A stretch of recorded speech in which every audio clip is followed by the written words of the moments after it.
നമസ്കാരം, ഞാൻ doctor Sophia Saleem Malik, പട്ടം SUT ഹോസ്പിറ്റലിലെ സീനിയർ കൺസൾട്ടൻറ്റ് പൾമനോളജിസ്റ്റ്. ഈ വരുന്ന മെയ് 6-നാണ് ലോക ആസ്മ ദിനം. ആസ്മയെ സംബന്ധിക്കുന്ന കുറച്ചു കാര്യങ്ങളാണ് ഞാൻ പറയാൻ പോകുന്നത്. ആസ്മ ഡേയുടെ പ്രസക്തി എന്തെന്ന് വെച്ചാൽ, ഈ ലോകമെമ്പാടും നമ്മൾ നോക്കിയാൽ ഉള്ള ശ്വാസകോശ രോഗങ്ങളിൽ ഏറ്റവും മുൻപന്തിയിൽ നിൽക്കുന്ന ഒരു പ്രശ്നമാണ് ആസ്മ. ആസ്മ നമുക്ക് ക്യൂറബിൾ ആയിട്ടുള്ള ഒരു ഡിസീസല്ല, പക്ഷേ അത് നമുക്ക് പ്രോപ്പറായിട്ട് ട്രീറ്റ്മെൻറ്റ് കൊണ്ട് കൺട്രോൾ ചെയ്ത് ജീവിത നിലവാരം പ്രോപ്പറായിട്ട് കൊണ്ടുപോകാൻ പറ്റുന്ന ഒരു അസുഖമാണ്.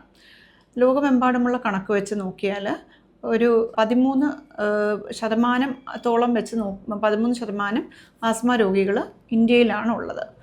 അപ്പം ഇന്ത്യയിൽ നമ്മൾക്ക് എല്ലാ നൂതന ചികിത്സാ വിധികളും ലഭ്യമായിട്ടുണ്ടെങ്കിലും ഈ ഇൻഹേലർ തെറാപ്പിയെ പറ്റി ഒരുപാട് തെറ്റിദ്ധാരണകളുണ്ട്. അപ്പോൾ അതുകൊണ്ട് ഇപ്രാവശ്യത്തെ ആസ്മ ഡേയുടെ theme make inhaler medications accessible to all എന്നാണ്. നമ്മൾക്ക് എല്ലാവരിലും ആസ്മ രോഗികളായ എല്ലാവർക്കും ഇൻഹേലർ മെഡിക്കേഷൻസിനെ പറ്റി അവർക്കൊരു ബോധവൽക്കരണവും അവർക്ക് ഇതെല്ലാം അവൈലബിൾ ആക്കാനുള്ള സാഹചര്യം ഒരുക്കുക എന്നുള്ളതാണ്. അപ്പോൾ നമുക്ക് ആസ്മയെ പറ്റി പറയുകയാണെങ്കിൽ, ഞാൻ പറഞ്ഞതുപോലെ ലോകമെമ്പാടും നോക്കിയാലും ഏറ്റവും അധികമുള്ള ഒരു ഇൻഫ്ലമേറ്ററി റെസ്പിറേറ്ററി ഡിസീസ് ആണ് ആസ്മ. അപ്പം ആസ്മയുടെ രോഗലക്ഷണങ്ങൾ എല്ലാവർക്കും അറിയാവുന്ന പോലെ ശ്വാസതടസ്സം, ചുമ, ഇതൊക്കെയാണ്, കഫക്കെട്ട് ഒക്കെയാണ്.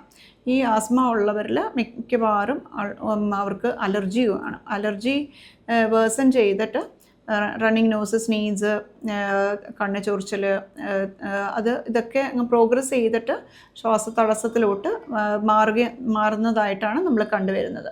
പോസ്റ്റ് ബ്രോങ്കോ ഡയലേറ്റർ റിവേഴ്സിബിലിറ്റി വെച്ചിട്ടാണ് നമ്മൾ ആസ്മ ഡയഗ്നോസ് ചെയ്യുന്നത്. ആസ്മ രോഗികളുടെ ട്രീറ്റ്മെൻറ്റ് എന്ന് പറഞ്ഞാൽ ഇൻഹേലർ രൂപത്തിലുള്ള മരുന്നുകൾ കൊടുക്കുന്നതാണ്. ഇൻഹേലേഴ്സ് എന്ന് പറഞ്ഞാൽ കണിക രൂപത്തിലുള്ള മരുന്നുകൾ, ശ്വാസനാളങ്ങളിൽ ഡയറക്റ്റായിട്ട് എത്തുന്ന മരുന്നുകളാണ് ഇൻഹേലേഴ്സ് എന്ന് പറയുന്നത്. അത് ഇൻഹേലർ രൂപത്തിൽ കൊടുക്കുന്ന മരുന്നുകൾ നമുക്ക് ശ്വാസനാളം ഡയലേറ്റ് ചെയ്യുന്ന ബ്രോങ്കോ ഡയലേറ്റേഴ്സും സ്റ്റിറോയിഡ് ഗ്രൂപ്പിലെ മരുന്നുകളുമാണ്. ഈ സ്റ്റീറോയിഡ് മരുന്നുകൾ നമ്മുടെ ശ്വാസനാളത്തിൽ ഉണ്ടാകുന്ന നീർക്കെട്ട് മാറ്റാനായിട്ടാണ് ഈ ചെറിയ തോതിലുള്ള സ്റ്റീറോയിഡ് ഉപയോഗിക്കുന്നത്.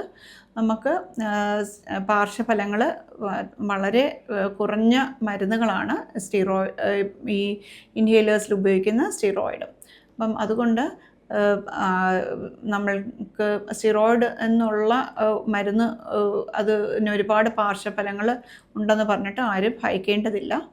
ഈ ആസ്മ രോഗമുള്ളവർ തീർച്ചയായിട്ടും പ്രോപ്പറായിട്ട് ഒരു വൈദ്യസഹായം തേടുകയും ഡോക്ടർ നിർദ്ദേശിക്കുന്ന ഇൻഹേലർ മരുന്നുകളും എടുത്താൽ അവരുടെ ക്വാളിറ്റി ഓഫ് ലൈഫ് നല്ലതാക്കി കൊണ്ടുപോകാവുന്നതാണ്.